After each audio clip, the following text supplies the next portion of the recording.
Welcome back to our discussion of microphones. As most of you know, here at Office Hours, we reserve Wednesdays as a focus on audio issues, and today is no different.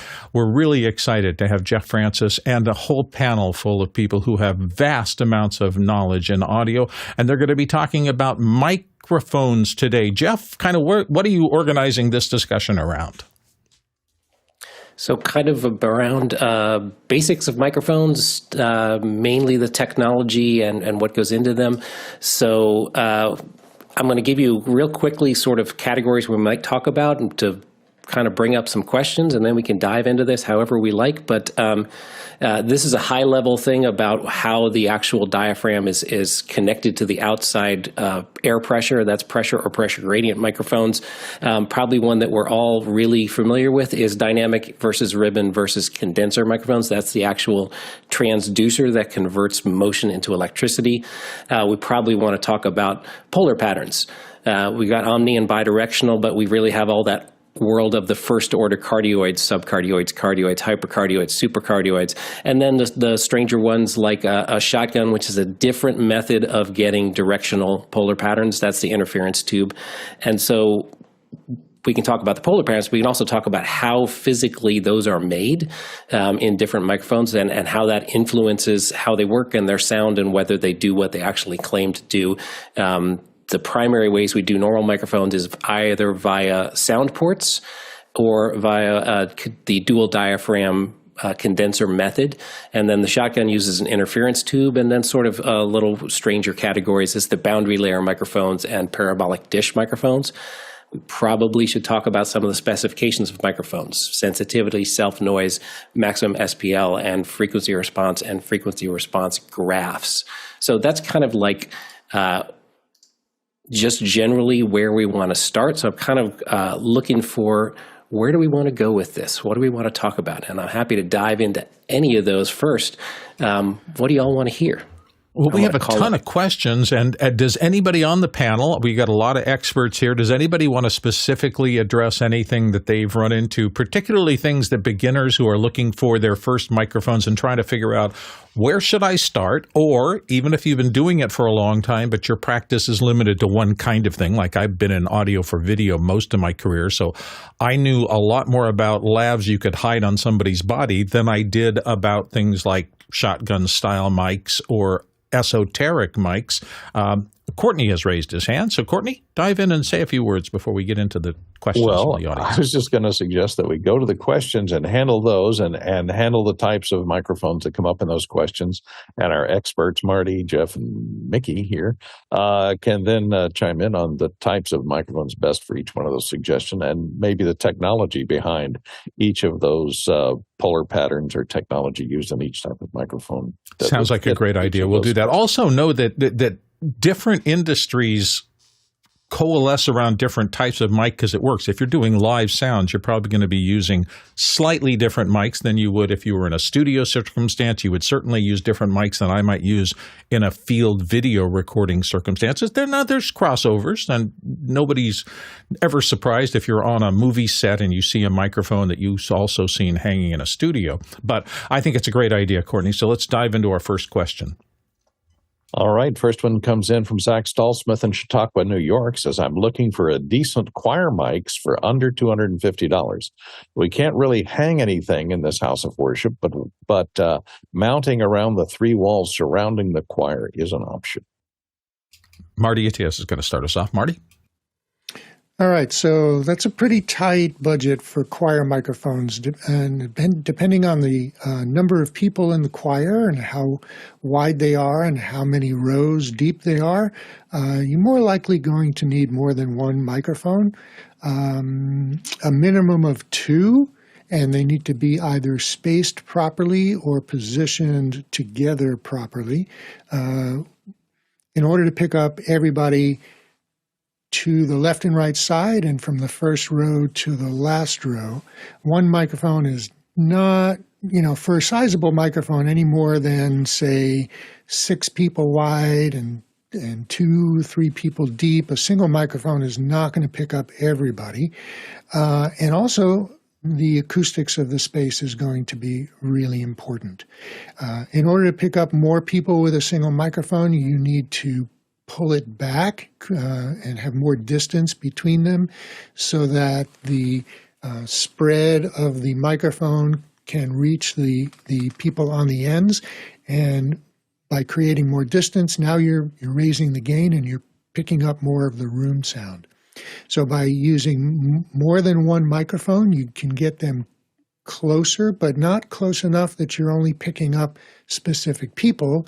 You want to pick up everybody that is within the microphone's zone as a blend of people. So it's a choir, not spot picking up one or two or just three people.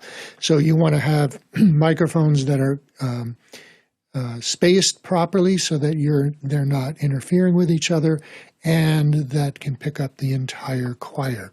Now, one thing that you can do is get a one-piece stereo microphone, and one of my go-to favorites is the Audio-Technica BP 4025. It's a single-piece microphone that has an XY array inside of it, so it's really easy to mount. And because it's stereo and the capsules are at 90 degrees to each other, they do pick up a very wide space. One of the things I do not recommend is mounting microphones on a wall, because the spacing is going to cause reflections off of the wall and into the microphone, and that's going to give you some serious phase cancellations. So you need to get those microphones out in free space in front of the microphone. Jeff Francis. Sorry, I lost my mute button for a second, and I'm looking for a keynote to show you a beautiful picture of this. So what Marty was talking about is getting into the mature sound field, the 1 to 3 rule. Everybody in a choir generally creates sound at about the same level, right? We're not dealing with a thing where we have, a ukulele and a snare drum. Everybody sings about the same level, so all of those sound sources are similar levels. So what we really need to do is get all of the choir equidistant from the microphone, if you have one microphone. If you have two microphones, you need half the choir equidistant from one and half the choir equidistant from the other. And that the 1 to 3 rule says if one person's, 10 feet away from the mic, someone who's 30 feet away from the mic will not be heard because they're going to be more than 10 dB quieter. Twice the distance, 6 decibels. 4 times the distance, 12 decibels. Every doubling is 6 decibels. Yes, I know it's got to be a point source in a free field. We do have reflections and all that, but that's a good rule of thumb. So no more than 3 times the distance to the furthest person as the closest person. So you don't want one choir member right at the microphone and someone else is farther away. Now 10 feet is probably going to be too far. Again, as Marty said, is this in a reverberant space? Is just for recording and streaming, or is this also for live amplification in the room? Those are all things that are going to play here. So generally choir mics kind of look like this sort of thing that's designed with hanging. So we have a very small condenser that's usually a cardioid or hypercardioid polar pattern. And if you can't hang that, an option with using the sidewalls is to string a steel cable between the sidewalls and then hang the microphones from that. But you probably want to work with the microphones on stands first so that you can get the positioning in the right place. It's kind of outside your budget, but Audix has a lovely, they call them the micro series. These are very small microphones that then have a boom that is a micro XLR. So you can have a very low profile stand that can get up and allow you to move that position around. Earthworks has these sorts of things. It's probably outside your budget, but that will allow you to getting the mics in the right position. Position trumps all the other things. The wrong mic in the right position is way better than the right mic in the wrong position. If the wrong mic is if the right mic, a $4,000 microphone in the wrong position will not sound good. A $40 microphone in the right position will sound better. So let's worry about getting our mics in the right position first. And If you're talking about physically mounting something, hanging or stringing between the walls, then you're going to need to test that out first. Courtney. Well, I agree with all the suggestions. The best way is to get the microphone equidistant from all the singers, and maybe in an XY pattern. If you can only put one stand up, put them in a cardioids in XY position so it's spread across the width of the choir, and all the microphones are equidistant from all the performers. Another solution, but if you can't put anything on a stand that's going to appear on camera or something, or there's some reason that they don't want to have the audio miking obvious to the people in the room. And if you did mention 3 walls surrounding the choir, another solution, although it's not always the best solution, is a boundary microphone on the walls.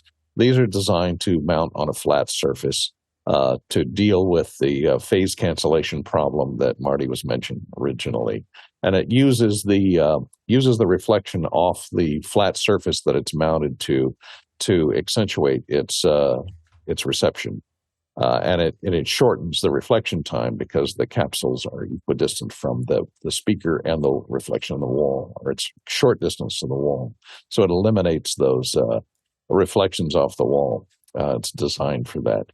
These are not the best microphone solution, but it's one which you could mount on the 2 surrounding walls up high. I'd use a pair of them, one on each side.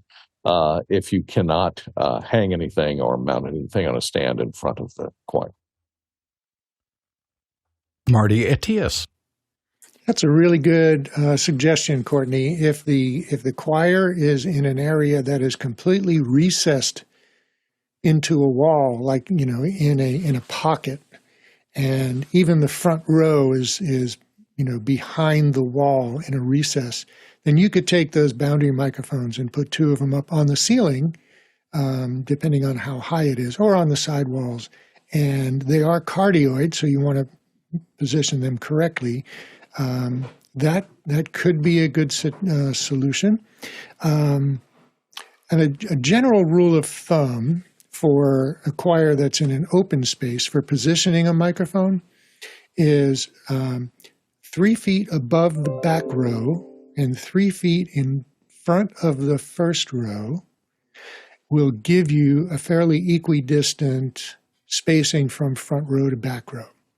And because these are cardioid microphones that we're talking about, remember that as you get off axis, the sensitivity gets a bit lower.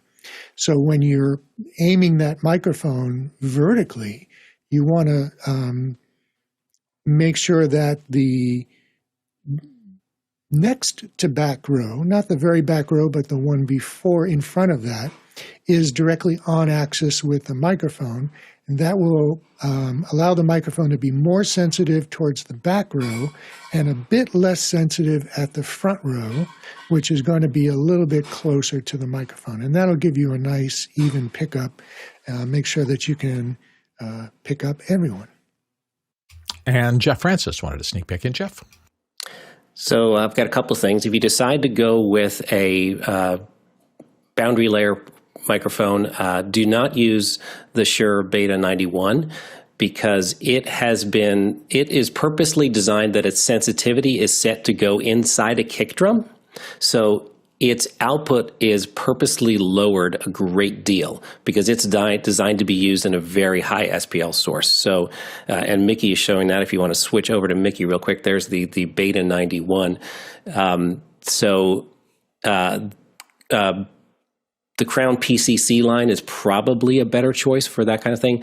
But having worked in houses of worship with these kind of situations, what I usually find is that, if you're just doing choir miking to add some to the live stream, these hanging mics will work fine. Even designs on the walls, PCCs on the walls will be fine.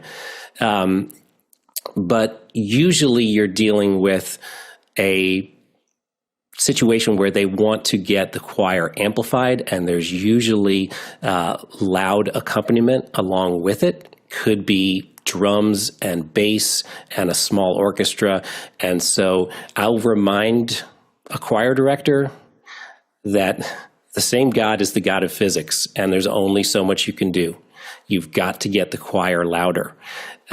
So I found those slides I was looking for to talk about mature sound field. So here you see a choir and the microphone is up close, and that doesn't work because that first person, this isn't going to sound like a choir. This is going to sound like Tim, who's in the front row.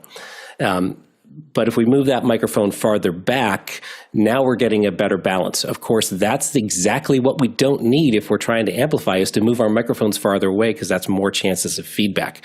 Remember, as Marty was saying, height is your friend. Getting the mic up and getting the choir stacked is very helpful to get a better balance of the choir and get the microphone close to them without being too close to any one person.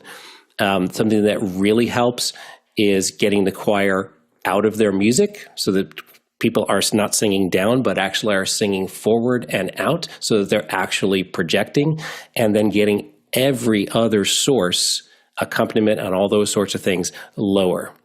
And I will tell you this thing, they will ask for it, but what doesn't work is to put the choir into choir monitors because the choirs say they can't hear themselves. If the choirs say they can't hear themselves, you have acoustic and other sound problems going on. It's not a microphone thing. It's not something you're going to fix with more monitors and more microphones. You need to go fix the acoustic problems and the balance problems that you have in the room. Mickey. Yeah, totally agree with that, Jeff. I would, just because Zach doesn't mention it, I'd definitely go with microphones on stands. If your budget is $250, I don't know if that's $250 per mic or what, but if it's $250 per mic, then spread out a bunch of SM58s on stands. You can't go wrong with that. It's not the most ideal. Doesn't give you the if this is for broadcast or recording purposes, it doesn't give you a sense of the room with the choir in it. But for amplification purposes, spread out a bunch of 58s amongst the different groups in your choir, and you should be able to do that. If there's no amplification, then I'd go with like a small diaphragm condenser, as mentioned earlier. Chris Kellen, you wanted to make a comment? Yeah, I was just gonna say if this was like $250 per microphone, a good option, and again, it depends on whether or not this is being reinforced or not. But a good option could be like a VP88 or a used VP88 and mount that up above everyone. It has a variable width on it, which is really amazing. So for different size stages and different amounts of aerial coverage that you need, you can actually adjust that within the microphone, which is it's really, really flexible actually, and it allows for a lot of that. Let's go to the next question. Next one comes in from Roscoe Jones in Madison, Indiana. He says, what processing might you add pre-fader to a microphone for vocals? How about for instruments? And what might you add post-fader? Mickey is going to start us off. Mickey? Yeah, in any mix, your most powerful tool is, of course, your fader, followed by an EQ. You can get so much done with just EQ, majority of your work, in terms of, especially for music, in terms of getting a nice balanced mix, is utilizing EQ. After that would be control of dynamics. So a compressor would be the next in line, but EQ would be the first tool I reach for after the fader. Chris Kellen. Yeah, I mean, this is really, there's a ton of different preference in here. For me, it really, I don't know if this is for a live setting or a studio setting. I'm going to assume maybe studio setting for this. And for me, I never record anything on anything ever in pretty much any situation. I'm always looking for like the raw microphone into the preamp, and that's what I'm capturing. And everything else that I'm doing is after the fact. I have all those tools that can be used later. So for me, I'm really just kind of limiting myself in case something comes out in not an optimal way during tracking or capture. I'm not, like, my hands aren't tied later. So for me, I usually really try and separate that stuff. But yeah, I mean, the processing you're going to be doing, again, exactly like what Mickey said, is you have dynamic processors, which really help to control and contain dynamic range, which for people who don't understand is the measurement between the quietest sound and the loudest sound. So if you can kind of pull these things together and raise up your overall sound and tone, you can really get a lot of that just the small details, you can make them very large in that. And then, yes, you have EQs and all these other processors. But for me, I really do tend to do all of that after the fact. Jeff Francis, you wanted to make a note? I'm going to sing the praises of the unsung hero of the audio world, and that is the high-pass filter. After a fader, you got to have faders for balance, but after a fader, that would be the if I could only have on a desert island one processor, it would be that. And it's so important we actually put them right on microphones. So here's usually condenser microphones, but there are a few non-condensers that actually have these kind of switches on it. And you can see we've got low cut. We've got a variable low cut on this AKG 414. The Shure SM81 has got a variable low cut high pass filter. Doing that process afterwards gives you a lot more control. If you see Mickey's holding up the SM81, he's got it right there at hand. This one has two options. One is a steeper 18 dB per octave to remove low-frequency garbage, plosives, and stage rumble, and all those sorts of things. And then another one that is a gentle slope, I think it's 6 dB per octave, that is designed to compensate for proximity effect. While we're there, what's proximity effect? Proximity effect happens with directional microphones.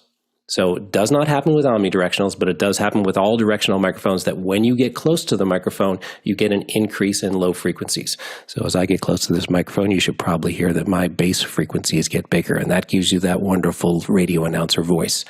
It is based on the pressure gradient principle, and we can go back and talk about that if you care, but bidirectional mics are the worst. Hypercardioids have, again, more than cardioids. So the more the mic has of the bidirectional pressure gradient, the more it's going to have of proximity effect. So omnis have none, cardioids have some, hypercardioids have more, bidirectionals have the most. I remember when I was first starting out hearing high pass, I thought, well, I don't want to mess with the highs. I want to mess with the lows. Why should I use a high pass? And it was just me getting my head wrapped around the fact that a high pass lets everything above a level you set, or that the mic sets, lets it pass, and so it cuts the low by using high pass. That took me a while. Chris Skellen. I tend to always say both, just so I don't confuse myself.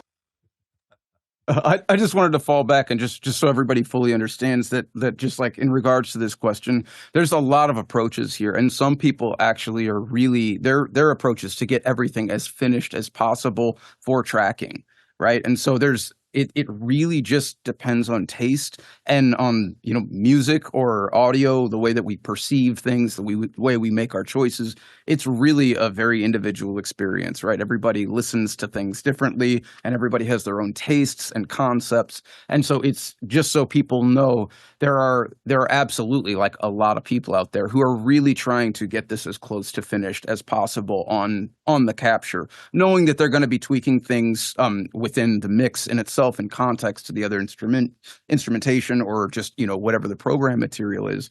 But that's absolutely a focus of some. Whereas I like to do none of that beforehand. Some people, it might really, just be in their workflow, because then that stuff is done. They have a committed sound they've already, thoroughly thought about, and then they're going to just take it from there. So just so people know, these options do exist. If you were going to do that in like a live setting, you would have a rack of analog equipment that would hit your mixer before. That's what the equivalent of that would be, because that's the only way that you can get all of this stuff actually captured and tweaked before it hits the fader, like in that kind of a context, Whereas sometimes that just has to do with deliverables. Do you have time to mess with it and do post-processing, or are you don't have time and I got to get it right now so it's exactly what I want it to sound like, or not? Yeah, absolutely. So next question. Oops, Sorry, that's me, isn't it? yeah, it is. Actually, Good morning, Courtney.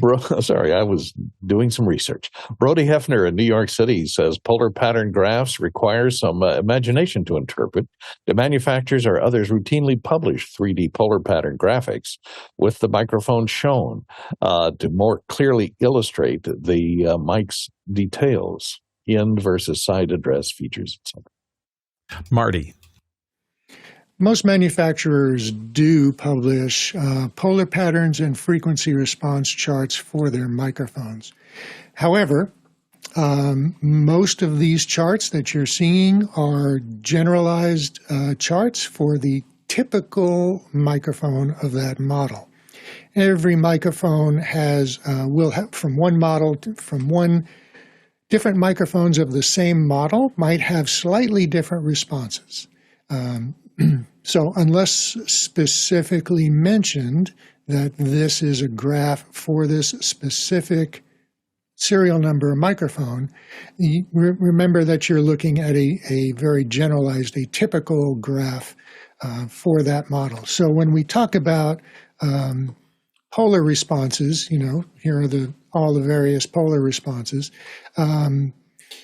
it kind of helps you to visualize what the zone of pickup is for a microphone and what the zones of rejection are for the microphone.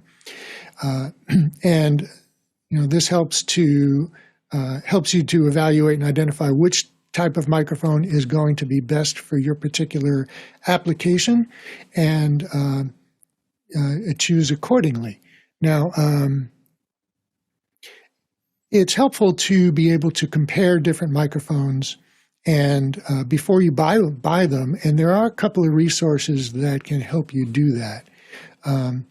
There are several websites that can actually help you to compare microphones directly.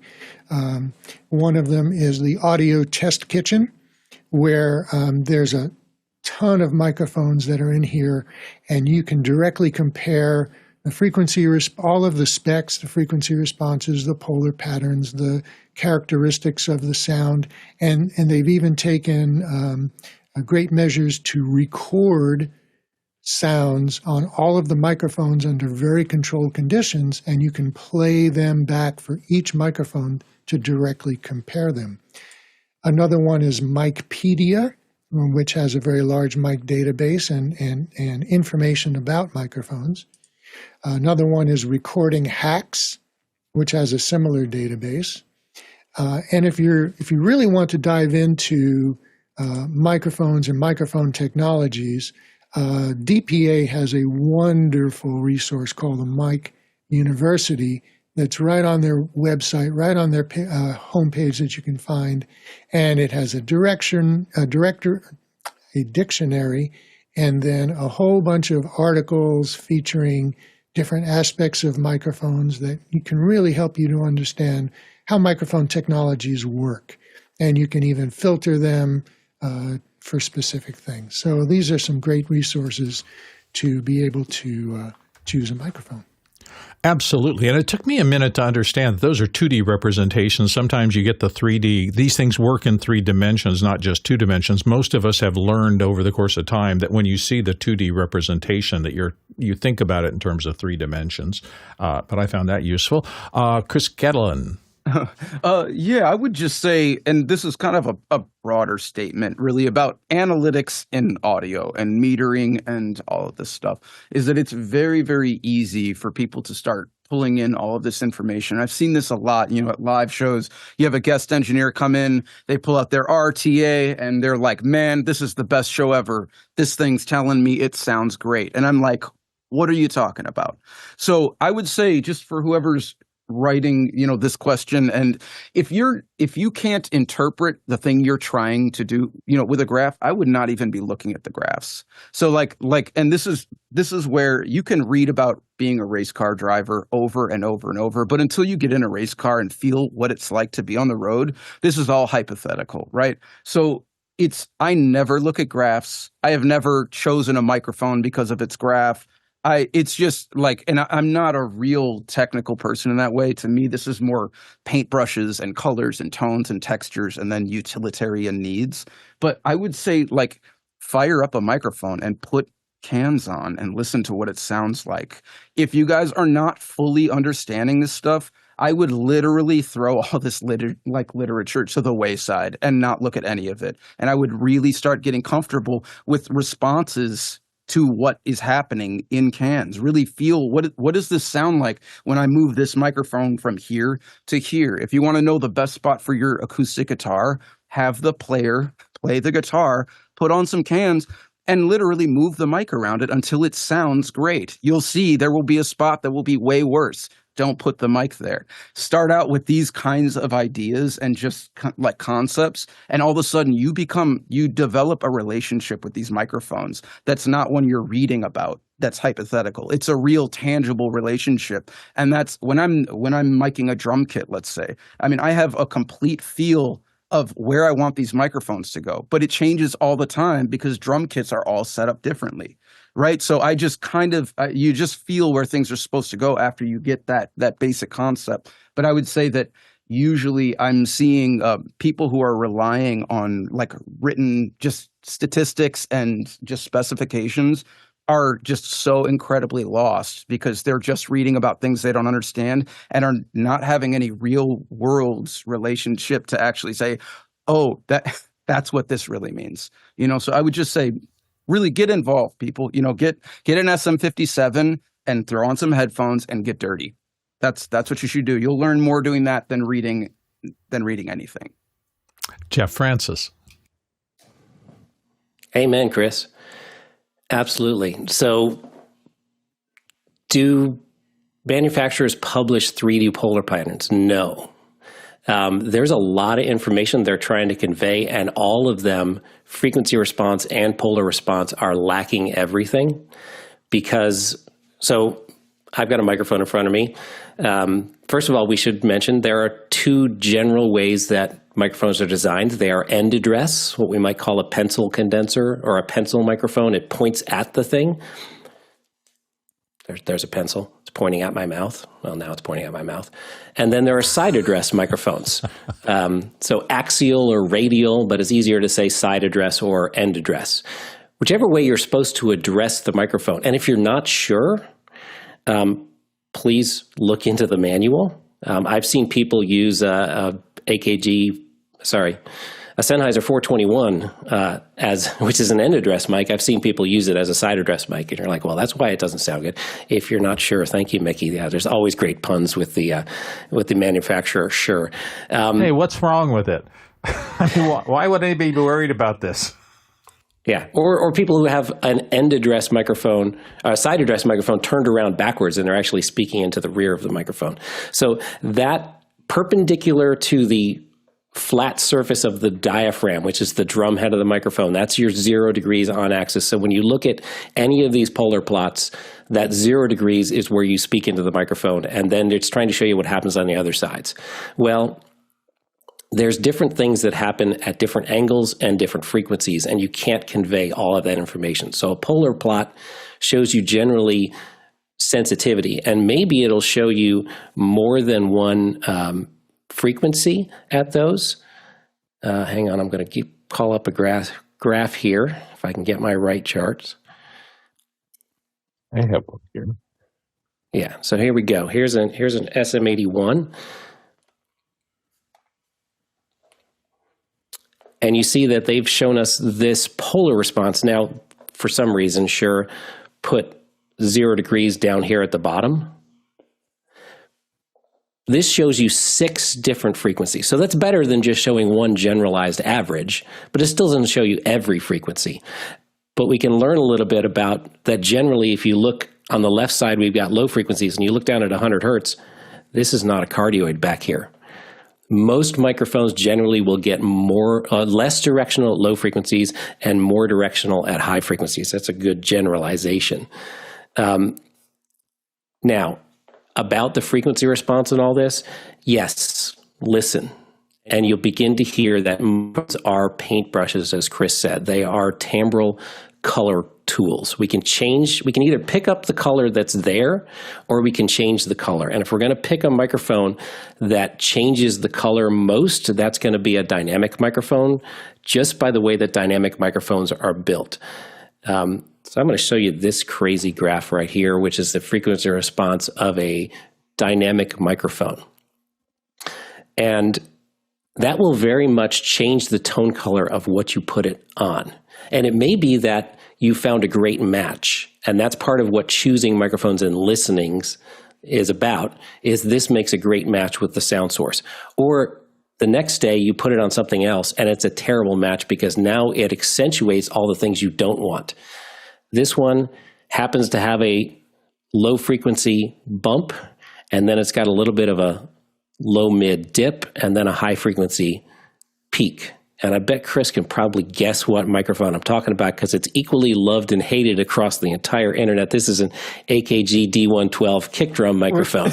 I was going to say it's a kick mic. So yeah, because you put it on and it already sounds like a processed kick drum, because what do we do to kick drums? We want to boost the low frequency thump of the drum. We want to boost the slap of the beater against the kick drum, and we want to dip the what I call cardboard box sound out of those low mids, like the horrible sound of hitting a kick drum that makes it sound like a cardboard box.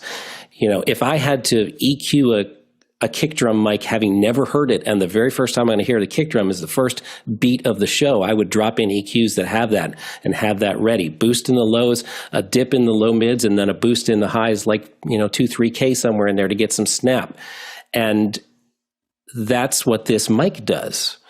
And it's not because they put an EQ in the mic, it's actually in the way that the mic is physically put together. If you'll indulge me, I'm going to go over to how a dynamic mic is built. And dynamic mics are the hardest ones to build. The cardioid is the hardest polar pattern to make. I don't know why all of our microphones are cardioids. Not all of them, but 75% of the mics in the world are cardioids, because it's the hardest one to make right. So a dynamic mic is a diaphragm. That is the little tiny drum head that responds to sound. But that little diaphragm won't do any electrical work. So we glue a coil of wire on it, and that coil of wire, when the diaphragm moves, that coil of wire moves, and it moves in a magnetic field, and that induces electricity. Similar to the way a guitar pickup works. It's the reverse of the way a loudspeaker works. Unfortunately, the more coil you put on there, the more mass, which makes more inertia, which means the microphone doesn't want to move. There's a constant fight of about, do we get enough electrical output? And there's another question coming up here about materials. Well, we get better magnets, stronger magnets that give us more output. But this is why dynamics don't have great output. But the problem is that now we need to try to make this thing sort of flat, if you want, but it's not. What I mean by flat frequency response, picking up all of the sounds equally well. And it's all about, remember, this is a drum head. You tune a drum head. There are resonances to this diaphragm. So it's going to like to ring at certain frequencies and not others. And those resonances really go into the sound of the microphones. Ribbon mics tend to be, ribbon mic is the same idea, but they're like, oh, somebody had the great idea, let's not glue a hunk of mass of coil to make this thing electrical. Let's just make the diaphragm out of metal. So they took a little piece of tinfoil, if you will, and suspended that between the magnet, and now we've got a really light diaphragm that actually is electrical. But the wire's really short, right? Because the ribbon's only, an inch long. So now we get no electrical output from this thing. So they're very, very low outputs, but they sound good. But if we're going to make this thing like to vibrate, we're going to make it really loose tuned. It's going to like to vibrate at low frequencies. Well, we have to do that to compensate for other stuff. Now this thing's going to have all kinds of plosive and proximity effect problems. So the manufacture and the design really goes into what comes out in the sound. But as Chris said, experiment, play with the sound, put headphones on, listen to it. Courtney? Yeah, getting back to the topic on the question was reading polar patterns. And what can be confusing, let's take a look at the polar pattern for the microphone that Bill is using right now, the MKH416. Now, this is a highly directional interference tube microphone, And we'll get into the different types of microphones and how they affect their frequency response in a minute in the next question, I think. But in this polar pattern, it looks like, if you just look at it, the capsule is at the center here, and we're looking down on the capsule. It's facing forward. So the front facing of the capsule would be at 0 degrees here. And these plots are the frequencies, the amount of attenuation at different frequencies. And you look at it offhand, you say, well, gosh, it's lopsided. How come it's so lopsided in its pickup, the left side? No, it's not.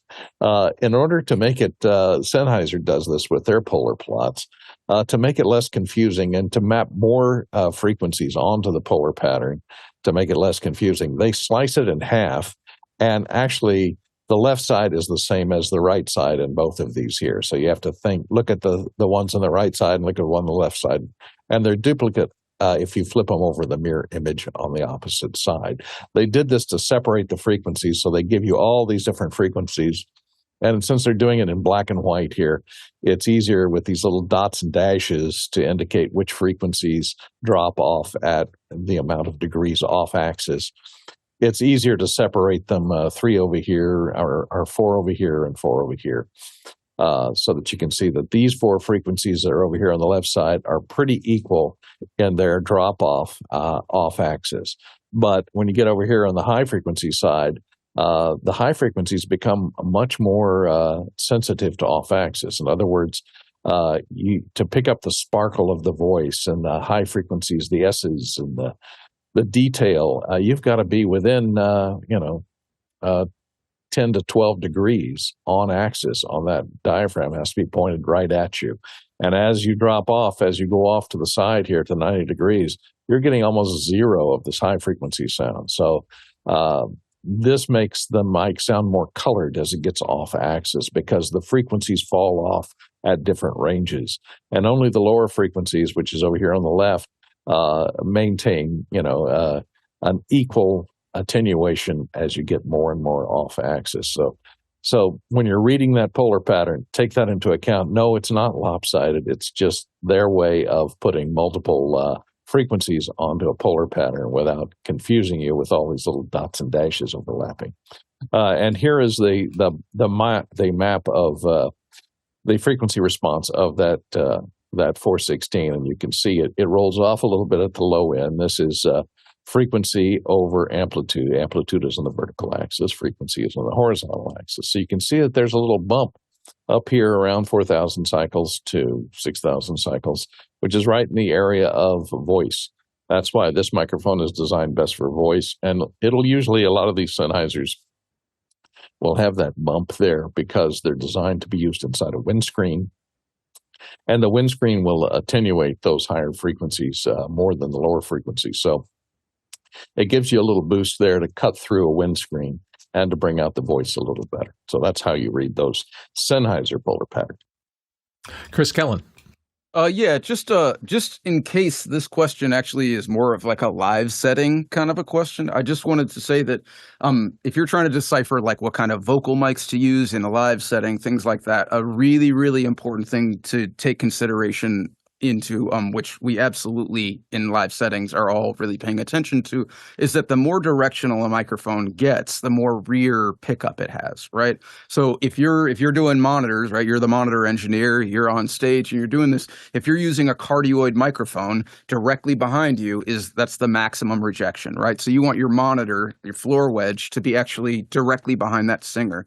If you're moving into a situation where you're using multiple wedges, like if you're using a stereo pair, something like that, what you really want actually is a space in between them and like a supercardioid microphone, because that now is firing into a dead zone where there's no pickup coming back there from the speakers. So feedback suppression is way, way more efficient if you kind of live by these guidelines a little bit. If something is a really, really tight pickup for that quiet singer, sending a wedge off to the side is actually like a really, really powerful tool. If you're messing, very much like with microphones, if you're having issues, try moving stuff around. I absolutely have had situations where just the quiet singer they're wearing a big hat and sunglasses, and it's just hitting in a weird way, and it's just kind of ringing a little, and you go and you tweak the wedge, and all of a sudden it just cleans up. It wasn't an EQ move. It was just more making the physics of the situation way more efficient. So, Marty? So I just want to clarify for people, because we're talking about listening with your ears, moving a microphone around, choosing making a final choice of a microphone based on what you hear, how it sounds. And then we're talking about looking at graphs and looking at pictures and those being generalized, and, don't choose a microphone based on what you see on a piece of paper. There is, a balance between these. If you are, for example, if you are looking for a microphone that will fit a certain application, you can utilize these graphs, both polar pattern and frequency response, to give you an idea of what to expect a microphone's response will be, right? If you're looking to buy one and you don't have one to listen to, these can be handy tools. Or maybe you're fortunate enough to have a locker of a couple of dozen different kinds of microphones, and you want to know which one to use for a particular application. By looking at their specifications, their frequency response, the sensitivity, the polar patterns, that can help you narrow down your choices for any particular application, whether it be an instrument, a microphone, an acoustic environment, on stage or studio. Understanding how these things, how to choose a microphone based on their specifications can really help you to narrow down your choices. And I know we've been on this a long time. There are questions waiting, and I'm trying not to damage the other people who are waiting for their question to come up. But, this is the fundamental stuff that I think everybody needs to know. So I'm going to do one more quick one. Mickey, I wanted to get you in, and then we're going to go down to some of these other questions. Yeah, just real quick, definitely agree with what Chris and Marty had mentioned earlier about don't rely on graphs. Use your ears. Test these microphones. Ask around. Ask your friends who may have microphones you're curious about. Borrow their mics. Go to their studio. Listen to the mics. Or a lot of retailers, audio retailers, also have demo units that are available. You can pull them out, test them in the store, listen to them, and see how they sound, as opposed to solely relying on graphs. And commenting on what Marty had mentioned earlier, yet a lot of microphone manufacturers do put out just generalized graphs of microphones, but on the higher end, you do get an actual reading of the microphone that they do at the factory in an anechoic chamber, and it often comes with a signature from the person that did the testing. Yeah, that's one of the reasons expensive mics are expensive. There's a lot more care in their production and consistency across it. And even though there's no consistency, they want to let you know about that so that you understand what you're getting. All right, let's go to the next question. Next one comes in from Dave Troutman in Edmonton, Canada. He says, does the quality of materials and circuitry in a microphone affect the accuracy of both polar patterns and frequency response, or even sensitivity? Chris, start us off. Absolutely. All of the above, every single thing in every single way. So, I mean, the real thing to understand with audio, and again, there is like a giant spectrum of people who are trying to get jobs done and to approach these things in the very best way that they have at hand, right? But realize that when audio, you absolutely get what you pay for. And what happens into like pro audio things in the construction of this stuff is power is every piece is powered, right? So this is a big thing. You think cheap, your Christmas tree lights, you pull one light out, that's wired in series, right?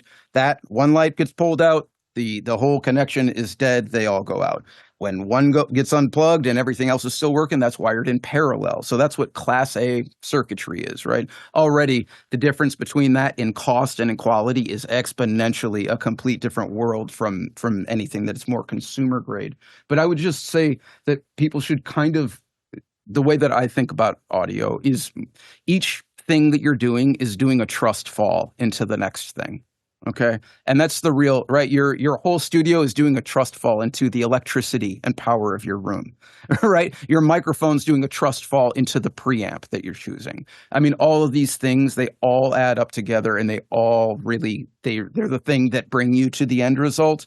They all equally affect this stuff. So as you're going through, I've always tried to approach this of I'll get the highest quality thing, even if I can get a lot less of it. I'll learn a way to work with that in a limited way, but everything is going through this really, really high quality stuff. And it's really been a benefit to me in my life and career. So, Jeff Francis. Where that quality really shows up is in the listening. And oftentimes, you want to tune your ears so you hear that in the first few seconds as you're comparing things and making changes. But oftentimes it's something that you grow over time, and you listen to something. So you change out a microphone, and people are like, "Yeah, you don't sound as good as you used to," or you're like, "Oh, this one sounds better." And it's like, so yeah, you do hear that both quickly if you've tuned your ears and trained, and over time you'll hear that where none of these specs, none of these graphs will show that information. The frequency response will read the same, but the ease of use of making a mix with that microphone and getting a result that you are happy with and your client is happy with, you're like, this is a quality material that's giving me the output. It works day after day after day after day after day. And that's part of the quality that goes into this. There are many factors that go into making microphones. So first of all, we have this diaphragm drum head, and how is always the front of it is open to changing sound. But is the back of it, because drum heads have two sides. I keep calling them a drum head. This is the diaphragm of the microphone. And in a pure pressure, we close the back of it and fix it. So it's basically a barometer. And that most often gives rise to omnidirectional microphones because it doesn't care where sound's coming from. If we open up both sides equally, and this is sort of the classic ribbon mic design, then we have a pressure gradient, and it's going to react to the pressure difference between the front and the back. If I put a diaphragm up in the air, if I'm speaking at it this way, pressure's going to push and it's going to move. But if I speak this way, I get the same pressure on both sides of the diaphragm. And if the same pressure pushes on the diaphragm doesn't move. If the diaphragm doesn't move, I get no output. So that gives rise to the classic bidirectional or figure eight pattern if the microphone diaphragm is open equally on both sides. So those are two easier ways to make directional polar patterns, cardioids and hypercardioids. We have to close the back partially and change the time relationship so that sound from the rear of the microphone arrives around the front of the microphone and also at the same time arrives through these ports, sound ports, and gets to the back of the microphone so it cancels out and causes no output there. So that's half of it. That's the principle of the mic. Is it pressure? Is it pressure gradient, pressure difference? Or is it a combination of the two? The other thing then is it a condenser microphone, which is based on a capacitor? So we have two charged plates, one of which is the diaphragm that moves, and there's a charge built up across that, and we change the voltage by changing the distance. And then we have the two that are based on induction, that's the ribbon and the dynamic moving coil. Well, the dynamic moving coil, the output you get is based on the speed of the movement, the velocity. Whereas in the condenser, it's based on how far it moves. So you actually get different outputs for those two microphones, and the microphone design has to compensate for all of this.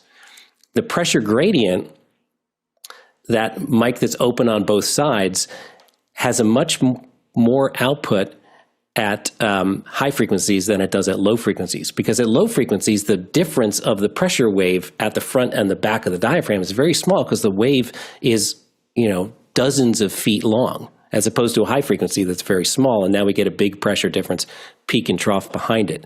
So that has to be compensated for. So there are two designs that are kind of the most pure designs, and that is a pure pressure condenser. That's an Omni, and these would be like your reference measurement microphones and your high-end omnidirectional classical recording microphones. And the other really pure design is a bidirectional ribbon microphone.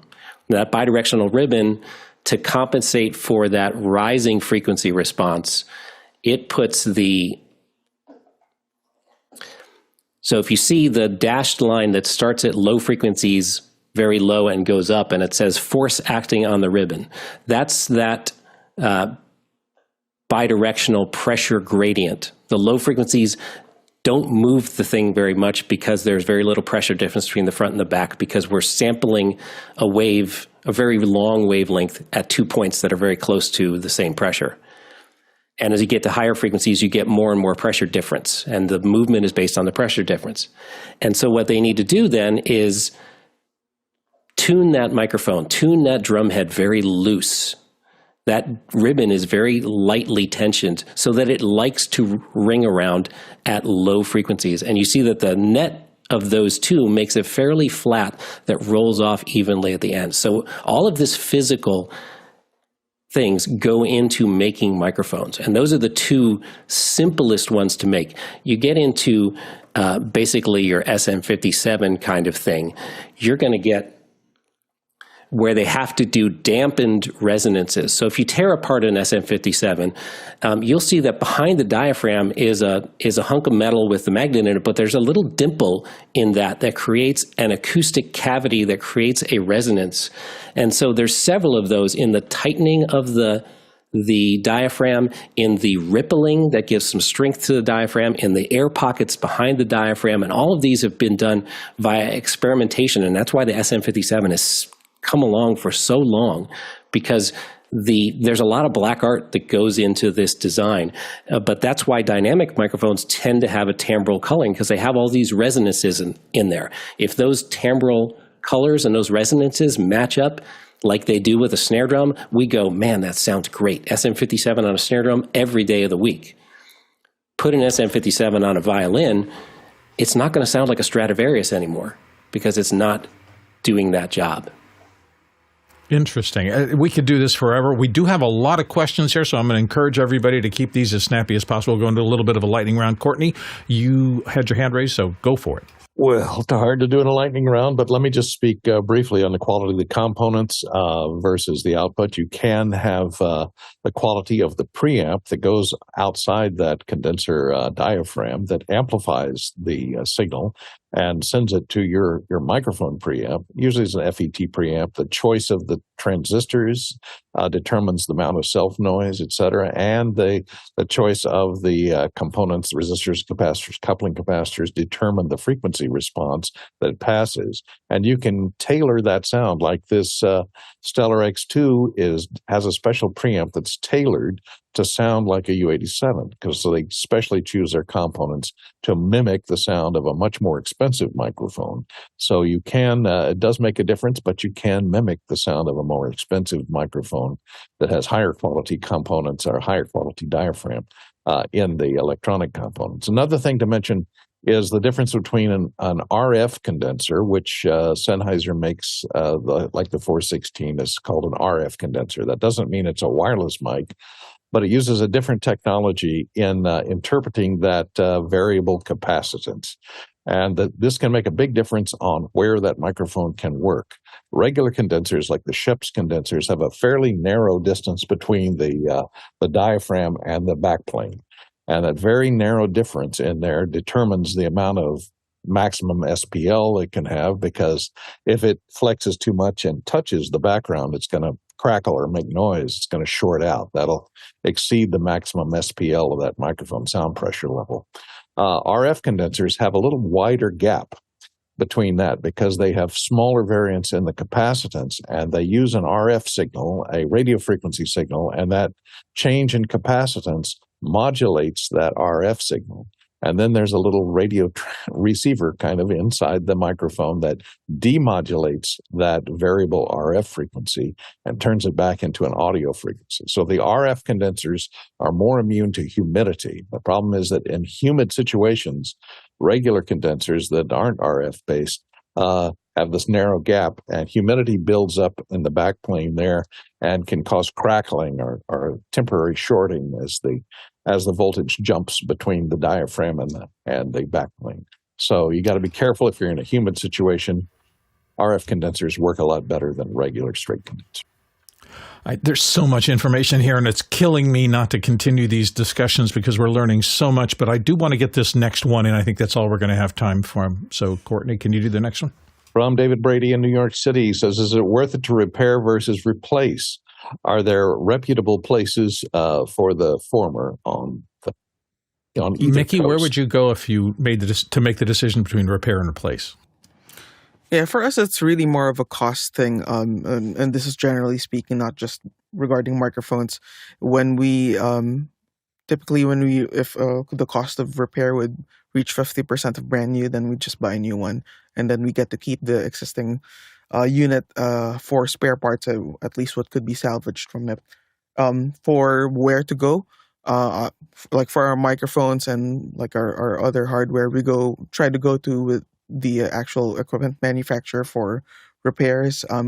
It's a little more costly for us because, like, say we send our sound device, for example, we send our sound devices mixers over to sound devices in Wisconsin. It's costly to send it, but it's just part of the cost of ownership. Chris Kellen, you have a quick comment?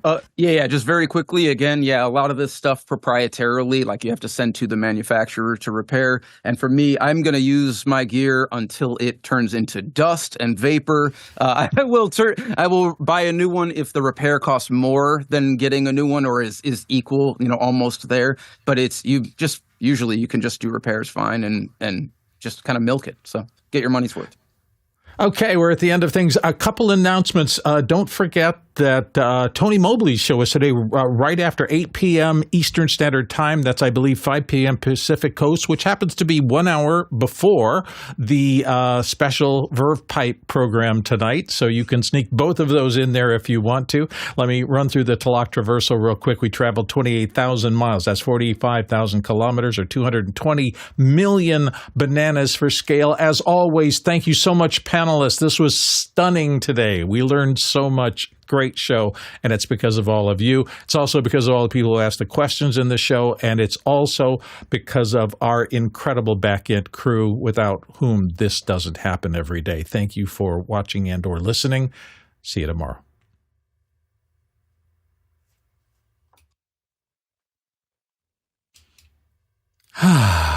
Great job, everybody. What is Great a job, Verve guys. pipe anyway? I don't know what a Verve pipe is. We covered so much in so much depth, but this is what people need who come for shows like this. I guess we need to do Mike's part 2, part 3, part 4. You part can keep 2, coming back and doing this. Oh, yeah. Speaking of Mike, where was he in all of this? Where was who? Mike. Oh, Mike. He's in a closet. Mike Closet. You've heard of Mike Closets all the time. So we're going to be inviting a number of mic manufacturers to come on the show to talk about their own technology and how mics are built and what makes them different. So that might be a great extension of this kind of conversation. You guys dropped a lot of fabulous information, so thank you again for that. You're doing the work. Great. Always fun. Always fun. That was great.